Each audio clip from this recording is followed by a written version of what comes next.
저는 이번에 수련회를 참석하면서 또 여기서 하나님을 만날 수 있을까 하는 생각을 했습니다.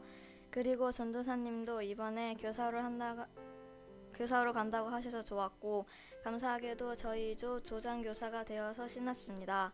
사실 저는 고등학생이라 고등학생 조로 갈 뻔했는데 전도사님의 도움으로 따로 떨어지지 않고 다른 동생들과 같은 조에 배치되어서 감사했습니다. 수련회에 가서 처음 제일 좋았던 것은 숙소였습니다.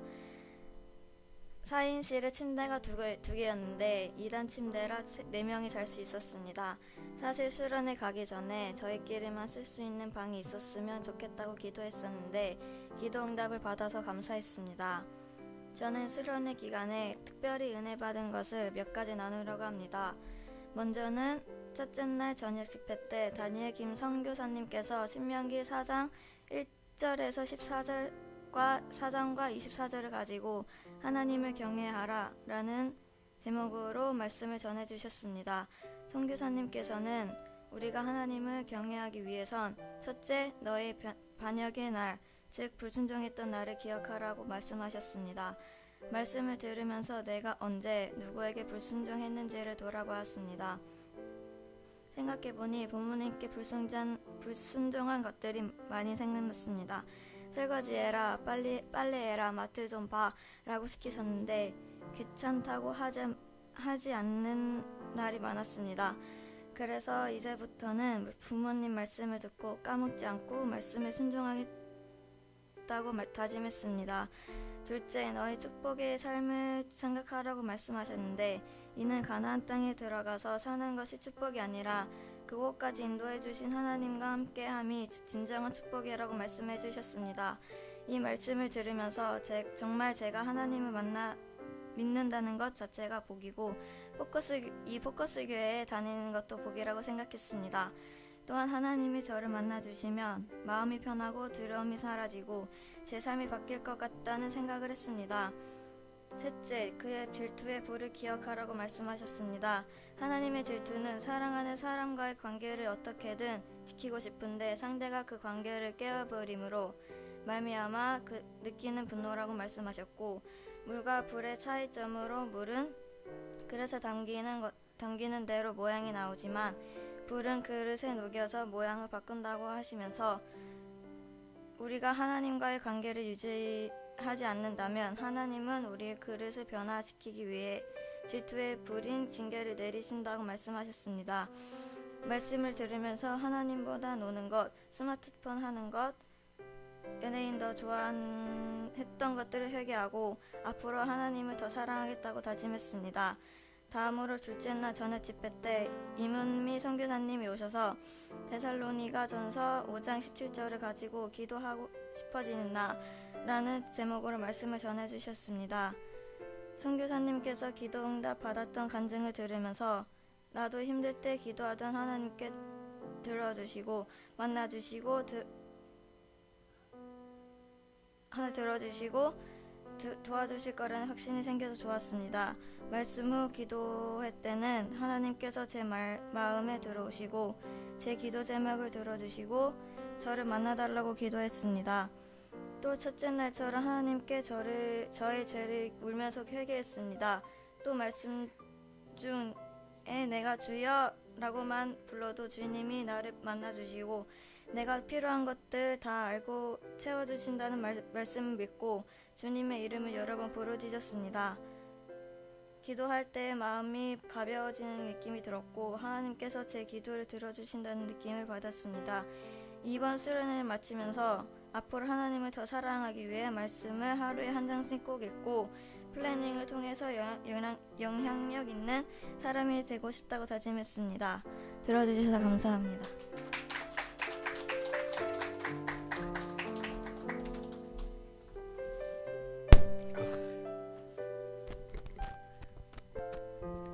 우리 아이들 간증 잘하네요. 설교 한 편을 들은 것 같습니다. 이민지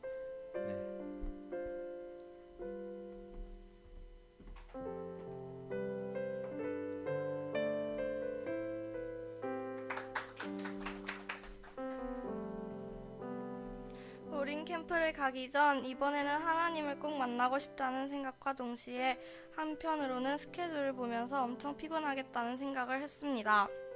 도착해서 반 배정을 하는데 원래는 다른 반이었다가 결국 전도사님이 하시는 중 44조로 오게 되었습니다. 첫 시간 오리엔테이션을 하면서 이번 캠프 동안 이룰 목표를 적었는데 첫째는 하나님을 만나는 것, 둘째 회개하는 것, 셋째 말씀을 집중해서 잘 듣는 것, 세 가지를 적었습니다.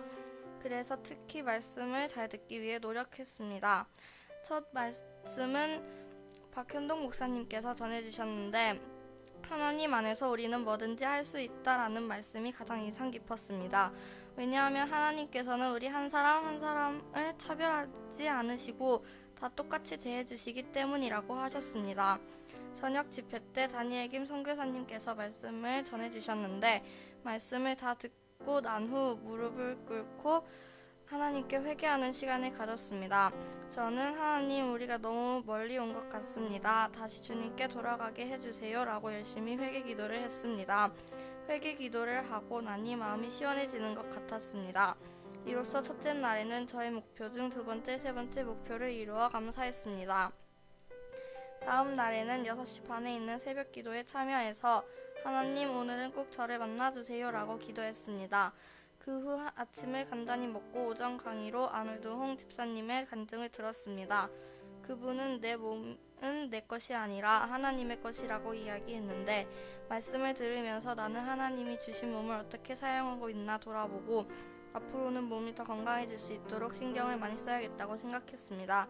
또 하나님 저를 사용해 주세요 라고 기도했습니다. 그 다음 바로 주경훈 목사님의 큐티 스토리가 진행되었는데 자신의 삶을 변화시킬 하나의 말씀을 찾으라고 하셨습니다. 말씀을 들으면서 저도 그 하나의 말씀을 꼭 찾고 싶었고 큐티를 통해 저의 꿈을 찾고 싶다고 다짐하였습니다. 다음으로 고봉익 대표님의 플래닝 강의를 들으면서는 방법을 알았으니 제대로 해보고 싶은 마음이 생겼습니다. 저녁 식사 후 마지막 말씀으로 임은미 선교사님의 기도에 관한 말씀을 들었습니다. 선교사님께서는 기도는 나 혼자 어떻게 해주세요 라고 구하는 것이 아니라 하나님과 소통하는 것임을 배웠습니다.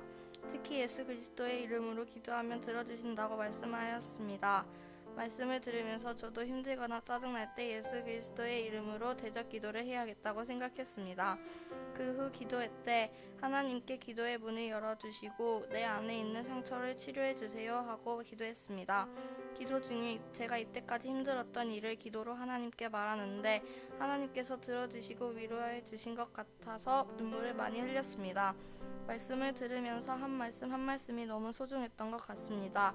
오린 캠프 이후에도 플래닝 계획을 세워 일정을 정하고 실천하고 싶고 기도도 더욱 열심히 해서 하나님과 대화하고 제 이야기를 하나님께 털어놓고 싶습니다. 그리고 또 다 가고 싶습니다. 감사합니다.